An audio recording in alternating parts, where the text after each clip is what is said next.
The first step towards achieving your dreams is having the right coach. Get the best education with Aajshala and make your NET UPSC economics dreams come true. Download the app now.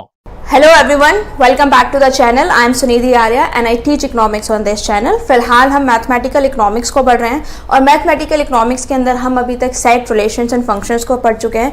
पिछले कुछ video से हमने sequence and series को शुरू किया था।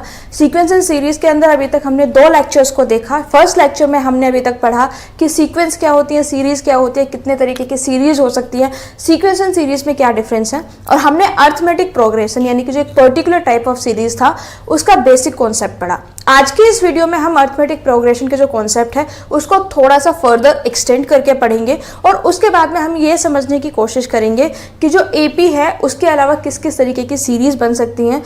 आज का लेक्चर देखने से पहले मैं बताना चाहती हूँ कि मैंने इस पे 2 लेक्चर और बनाए हुए हैं सीक्वेंस एंड सीरीज पे, तो आप पहले उन लेक्चर्स को देख के आइए। अगर आप उन लेक्चर्स को नहीं देखेंगे तो आपको आज के टॉपिक में बिल्कुल क्लैरिटी नहीं मिलेगा, क्योंकि जो आज मैं आपको पढ़ाने वाली हूँ उसमें उन पुराने टॉपिक्स जो हैं, जो पुराने लेक्चर्स हैं, वो एज ए बेस यूज होंगे।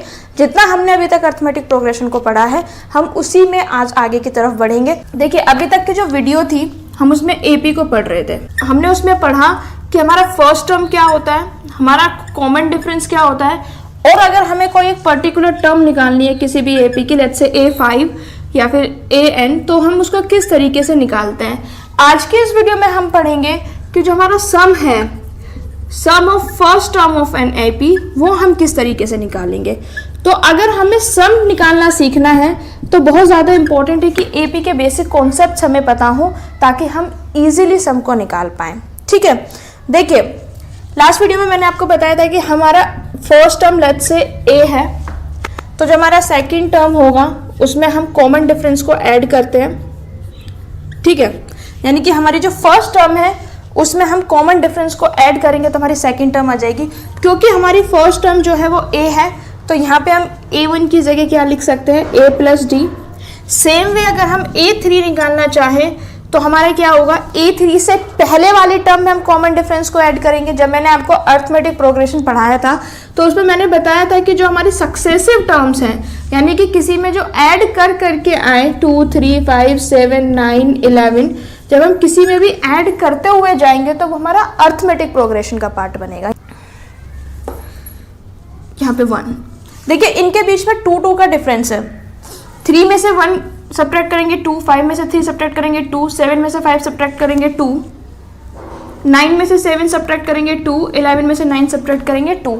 तो इनके बीच में 2, 2 का डिफरेंस है ना, यानी कि अगर हम सक्सेसिव एपी चाहते हैं, यानी कि अगर हम 11 से बाद में भी कोई टर्म चाहते हैं तो हम क्या करेंगे, हम सिंपली 11 में 2 को ऐड कर देंगे 13, फिर हम 2 को ऐड कर देंगे 15, यानी कि हम 2, 2 को ऐड करते हुए जाएंगे तो हमारा एक अर्थमेटिक प्रोग्रेशन जो है वो रेडी हो जाएगा। ठीक है, अब यहाँ पे A3 है तो हम क्या करेंगे, इसमें A2 + D, यानी कि पुराने वाले टर्म में क्या करेंगे, कॉमन डिफरेंस को ऐड करेंगे। A2 हमें क्या गिवन है, A + D, A + D + D = A + 2D, 2D। Same way अगर हम A4 निकालना चाहें तो A3 + D = A3 की क्या वैल्यू आई है हमारी, A + 2D, ठीक है, + D = A + 3D। अगर हम एक कॉमन पैटर्न की बात करें तो यहाँ पे अगर हमारा 4 है तो यहाँ पे 3 है, यहाँ पे अगर हमारा 3 है तो यहाँ पे 2 है, यहाँ पे हमारा 2 है तो यहाँ पे 1 है, यानी कि एक सक्सेसिव टर्म जो है वो कम होती जा रही है। यानी कि अगर मैं AN निकालना चाहूँ तो किस तरीके से निकाल सकती हूँ, A + उसके बाद में क्या करना होगा मुझे, N - 1। N - 1 क्यों करना है मुझे, क्योंकि हम जो जनरलाइज हमने फॉर्म निकाला हुआ है A3 + D, अगर यहाँ पे 4 है तो देखिए यहाँ पे एक माइनस हो रहा है, अगर यहाँ पे 3 है तो यहाँ पे 2 आ रहा है। इसकी अगर हम सीरीज बनाना चाहें तो अगर यहाँ पे AN है तो यहाँ पे N - 1 होगा। ठीक है, बाकी अगर आप इसके डिटेल में एक्सप्लेनेशन चाहते हैं कि A + N - 1 क्यों होगा, इसके लिए मैंने एक वीडियो बनाया हुआ है जो इससे पहले वाले वीडियोस में मैंने पूरे डिटेल में एक्सप्लेन किया है कि AN = A + N - 1D क्यों आएगा। ये एक फॉर्मूला भी होता है, इसका डेरिवेशन मैंने लास्ट वीडियो में कराया हुआ है। तो अगर मैं यहाँ पे ऐसे लिख दूँ A4 के बाद अगर मुझे सीधा ANth टर्म निकालना है तो वो क्या होगा, A + N - 1D। ठीक है, इतने में कोई कंफ्यूजन नहीं है। अब मुझे क्या करना है, सम निकालना है, sum of first terms of n AP. ठीक है, फर्स्ट टर्म्स ऑफ एपी। तो उसके लिए हम क्या करते हैं, सबसे पहले हम लिखते हैं, किस चीज को लिखेंगे, हम लिखेंगे सम हमें निकालना है इज इक्वल टू, हमारी सीरीज क्या उनकी आई थी, ए प्लस डी प्लस ये टर्म्स हैं a plus 2d plus a plus 3d plus a plus n minus 1d। अब हमें क्या करना है, देखिए बहुत सिंपल, बहुत बेसिक। ये जो सेकंड स्टेप है ये इस डेरिवेशन का बहुत इंपॉर्टेंट पॉइंट है। अगर आपको सेकंड स्टेप समझ में आ गया तो ट्रस्ट में आपको किसी भी डेरिवेशन में कोई भी दिक्कत नहीं होने वाली है। अगर मैं इसको n-1d को l मान लूं तो कोई दिक्कत है? पूरी जो लास्ट टर्म थी a प्लस n-1d उसको मैंने क्या मान लिया, l मान लिया, कोई दिक्कत नहीं है। अब हमें क्या करना है, जो हमारी सेकंड हम इसको लिखेंगे, हमने क्या किया, पहले 1 plus 3 plus 5 plus 7 increasing order में लिख दिया पहली बार सीरीज को। अगर मैं इसको डिक्रीजिंग ऑर्डर में लिखूं तो कोई दिक्कत है? अगर मैं ये लिखना चाहूं 7 प्लस 5 प्लस 3 प्लस 1, क्या इनके वैल्यू में कोई डिफरेंस आने वाला है? हम क्या निकाल रहे हैं, हम सम का वैल्यू निकाल रहे हैं, हमें सम चाहिए, हमें चीजों को जोड़ना है, जोड़कर वैल्यू निकालनी है। तो हम उसको इंक्रीजिंग ऑर्डर में जोड़ें या हम उसको डिक्रीजिंग ऑर्डर में जोड़ें, उससे कोई फर्क पड़ने वाला है? बिल्कुल फर्क नहीं पड़ने वाला है। हम 1 प्लस 3 प्लस 5 प्लस 7 करें या फिर 7 प्लस 5 प्लस 3 प्लस 1 करें, दोनों में कोई खास डिफरेंस नहीं है, कोई फर्क नहीं पड़ने वाला है। तो हमने एक बार तो 1 प्लस 3 प्लस 5 प्लस 7 यानी कि इंक्रीजिंग ऑर्डर में सीरीज को लिख लिया। अब हम क्या करेंगे, हम इसको डिक्रीजिंग ऑर्डर में लिखेंगे। ठीक है, सबसे पहले L, क्योंकि हमारी लास्ट टर्म थी, लास्ट टर्म से हम सेकेंड लास्ट टर्म पे जाएंगे तो क्या करेंगे, L माइनस डी। जैसे कि मैंने अभी आपको एग्जांपल दिया था कि अगर हमें 7 से 5 पे आना है तो हम क्या करेंगे, 2 को माइनस करेंगे, लेकिन अगर हमें 3 से 5 पे जाना है तो हम 2 को प्लस करेंगे। यानी कि हमें आगे की तरफ बढ़ना होगा तो हम प्लस करेंगे कॉमन डिफरेंस को, और अगर हमें पीछे की तरफ बढ़ना होगा तो हम कॉमन डिफरेंस को सब्ट्रैक्ट करेंगे। बेसिक कॉन्सेप्ट है। ठीक है, L plus L minus D. हमारी थर्ड टर्म क्या होगी यहाँ पे, L माइनस 2d। हमारी फोर्थ टर्म क्या होगी, L माइनस 3d। इतने में कोई कंफ्यूजन नहीं होना चाहिए। इसी तरीके से हमारी सेकेंड लास्ट टर्म क्या होगी, हमारी सेकेंड लास्ट टर्म होगी, यहाँ पे हमारी सेकेंड लास्ट टर्म होगी L माइनस डी, और यहाँ पे हमारी सेकेंड टर्म होगी A प्लस डी, और हमारी लास्ट टर्म क्या होगी, प्लस A। अब आप देखेंगे हमने सीरीज को a प्लस डी से शुरू किया था, हमारी सीरीज खत्म कहाँ पे आके हुई है, a प्लस डी और a पे। यानी कि हमने जब इंक्रीजिंग ऑर्डर में लिखा तो हमारी कुछ टर्म पहले आई, और जब हमने डिक्रीजिंग ऑर्डर में लिखा तो जो पहले वाली टर्म थी वो लास्ट में आ गई, और जो लास्ट वाली टर्म थी वो पहले आ गई। इतने में कोई कंफ्यूजन नहीं होना चाहिए। अब हम क्या करेंगे, अब इन दोनों को हम ऐड कर देंगे, 2s। ठीक है, s को इसमें ऐड किया तो क्या हो गया हमारा 2s। अब हम इसको ऐड करते हैं, a प्लस एल। ठीक है, a प्लस एल। ठीक है, अब देखिए हम ना एक एक टर्म को ऐड करते हुए चलते हैं। ये हमारी फर्स्ट टर्म है, ये हमारी सेकंड टर्म है, ये हमारी थर्ड टर्म है, ये हमारी फोर्थ टर्म है, ये हमारी फिफ्थ टर्म है, और ये वाली हमारी सिक्स्थ टर्म है। ठीक है, अब देखिए क्या मैजिक होता है, क्या हम इसमें बहुत बढ़िया कंक्लूजन निकालने वाले हैं। आप ये देखिए, अगर मैं सेकंड टर्म को ऐड करूं तो a plus D plus L minus D, a plus D plus L minus D, d से d कैंसिल हो गया, बचा क्या, a plus L. Second term को भी क्या बचा हमारे पास, a प्लस एल। अब थर्ड टर्म का देखते हैं, 2d माइनस 2d कट जाएगा तो क्या बचेगा, a plus L. Same way 3d minus 3d cut जाएगा, क्या बचेगा, a प्लस एल। तो हम जितने भी बार कैलकुलेशन करेंगे तो क्या बचता हुआ आ रहा है हमारे पास, a प्लस एल। यही बच रहा है हर बार, एंड में भी यही बचेगा। यहाँ पे आप देखेंगे d से d कैंसिल हो जाएगा, इसी तरीके से इसमें भी आप करेंगे तो वही हमारा a प्लस एल आएगा। अब देखिए हम जब ऐड कर रहे हैं तो बार बार क्या आ रहा है, a plus L, A plus L, A plus L, यानी कि a प्लस एल जो है वो बार बार आ रहा है। अब हम क्या कर सकते हैं, क्या हम ये नहीं लिख सकते कि जितनी बार भी a प्लस एल आएगा उसको मल्टीप्लाई कर दो जितनी बार वो आ रहा है। a प्लस एल अगर एक बार आया, एक n1 हो जाएगा, 1 2 3 4 5। a प्लस एल जितनी भी बार आ रहा है हम उसको मल्टीप्लाई कर सकते हैं। देखिए 1 प्लस 1 प्लस 1 प्लस 1, 1 2 3 4 5 बार आया है, तो हम इसको कैसे नहीं लिख सकते 5n। ठीक है, n की वैल्यू क्या है 1। 2s is equal to n a plus L, यहां तक हमने समझ लिया था। अब हमें s की वैल्यू निकालनी है, तो हम क्या करेंगे, n a प्लस एल, ये जो 2 है ये यहाँ पे डिवीजन में आ जाएगा, ये हमारा फर्स्ट फॉर्मूला हो गया। अगर आपको याद हो, मैंने जैसे अभी थोड़ी देर पहले बताया कि a plus N minus 1d, इसकी वैल्यू हमने l सब्स्टिट्यूट की थी। l सब्स्टिट्यूट करने के बाद ही तो हमने l के बिहाफ पे फॉर्मूला निकाला था।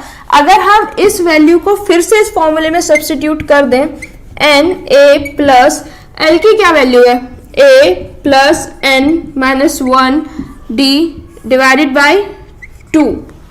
ठीक है, अगर हम इसको फर्दर सोल्व करेंगे तो हमारा एक और फॉर्मूला बन के आएगा, विच वुड बी n, ये a प्लस a ऐड हो जाएगा, 2a plus n minus 1d divided by 2। तो हमारे ये सम के दो फॉर्मूले निकल के आए हैं। पहला फॉर्मूला हमारा ये है, दूसरा फॉर्मूला हमारा ये है। इन दोनों फॉर्मूले के बेस पे हम इस क्वेश्चन को सॉल्व करेंगे। ये क्वेश्चन मैंने एग्जैक्ट लैंग्वेज में नहीं लिखा है, लेकिन मैं आपको समझा देती हूँ कि ये क्वेश्चन क्या है। ये क्वेश्चन हमें कह रहा है कि XYZ कंपनी है और जो कंपनी की सेल है फर्स्ट ईयर में 2 लाख रुपए है। ठीक है, और जो पर ईयर हमारी जो सेल बढ़ती है वो 30,000 से बढ़ती है। यानी कि जो हमारी पहली साल में किसी ने कंपनी खोली है, XYZ कंपनी, उसके ओनर ने जो कंपनी खोली है, पहले साल में उसमें 2 लाख रुपए की सेल हुई और ये जो सेल है वो हर साल 30,000 से बढ़ती है। अगर हमें फर्स्ट सेल गिवन है तो यानी कि हमें ए गिवन है which is 2 lakh, per year कितना इंक्रीमेंट होगा, यानी कि इंक्रीमेंट डिफरेंस, यानी कि पर ईयर कितना ऐड होगा। अगर ऐड गिवन है या डिफरेंस गिवन है तो क्या गिवन है, हमें डी गिवन है, कॉमन डिफरेंस गिवन है। तो हमारा डी क्या हो जाएगा, डी वुड बी 30,000। और हमसे पूछा क्या गया है, हमसे पूछा गया है कि find the company sale in the 5th year, यानी कि 5th ईयर में कितनी सेल हुई। सबसे पहले तो हमें यह बताना है और उसके बाद में हमें बताना है कि इन पिछले 5 सालों में टोटल सेल कितनी हुई है, यानी कि हमें सम बताना है टोटल सेल्स का। ठीक है, इतना क्लियर हो गया आपको। ए गिवन है, डी गिवन है, 5th ईयर की निकालनी है AN। ठीक है, AN भी निकालना है क्योंकि हमसे 5th ईयर का पर्टिकुलर सेल भी पूछा गया है, साथ में सम भी पूछा गया है। तो AN का फॉर्मूला क्या था, AN is equal to A plus N minus 1D। N कितना है 5, तो यहाँ पे हम 5 को लिख देंगे, A5 is equal to A plus, यहाँ पे 5 N की जगह 5 minus 1D is equal to A plus 4D। हमारे पास A की वैल्यू हमें गिवन है 2 लाख रुपीस, D की वैल्यू हमें गिवन है 30,000। Let's put it into the values. A5 is equal to, A कितना गिवन है 2 लाख, D कितना गिवन है 30,000। ठीक है, 2 lakh plus 1,20,000 is equal to 3,20,000। 5th year में कितनी सेल आ गई है हमारे पास, 3,20,000। हमसे 5 साल की सेल पूछी गई है। A1 हमें कितना गिवन है, पहली सेल हमें पता है 2 लाख की हुई है, फाइनल सेल हमने कैलकुलेट कर ली है 3,20,000। तो हम क्या कर सकते हैं, हम इस फॉर्मूले में वैल्यूज को पुट कर सकते हैं क्योंकि हमारे पास A है पहली सेल, फाइनल सेल हमने अभी अभी निकाली है L 3,20,000 और उसके बाद में N हमें पता है 5 और हमें इन्हीं चीजों की जरूरत है। अब हम इसमें क्या करते हैं, वैल्यूज को सब्स्टिट्यूट करते हैं और देखते हैं कि हमारा क्या आंसर आता है। S is equal to N हमारा कितना है, N हमारा 5 है। टोटल कितनी सेल निकालनी है, टोटल सेल 5 सालों की। तो n क्या हो गया 5, a हमारा कितना है 2 लाख, l हमारा कितना है 3,20,000 divide by 2 is equal to 5 into 2 lakh plus 3,20,000 is equal to 5,20,000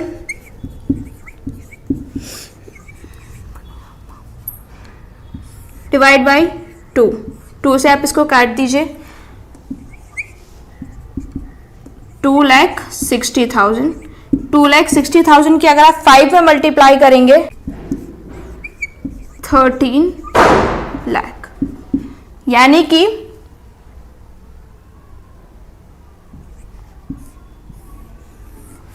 इसका क्या मतलब है 5 साल में टोटल सेल कितने की हुई है हमारी 13 लाख की।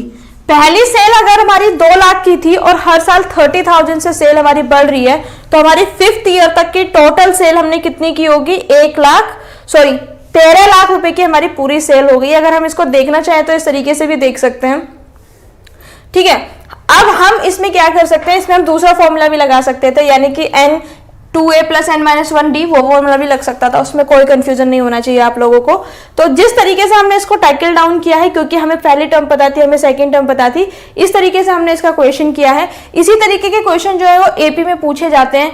That's it for today's videos guys. इस वीडियो के साथ हमारा अर्थमेटिक प्रोग्रेशन जो उसके बेसिक कॉन्सेप्ट्स कंप्लीटली क्लियर हो जाते हैं। इससे नेक्स्ट वाली वीडियो में हम ज्योमेट्रिक प्रोग्रेशन को पढ़ेंगे। सबसे पहले हम उसके कॉन्सेप्ट्स को पढ़ेंगे और फिर उसके बाद में सम ऑफ जीपी पढ़ेंगे, जैसे हमने सम ऑफ एपी पढ़ा है। अगर आपको मेरा वीडियो अच्छा लगता है तो please like it, share it with your friends, subscribe to the channel. Subscribe करने के बाद नोटिफिकेशन बेल को जरूर ऑन करें ताकि नेक्स्ट टाइम मैं जब भी वीडियो अपलोड करूं वो जल्द से जल्द आपको मिले। Until next time, thank you so much. Don't forget to like, share and subscribe. Thank you.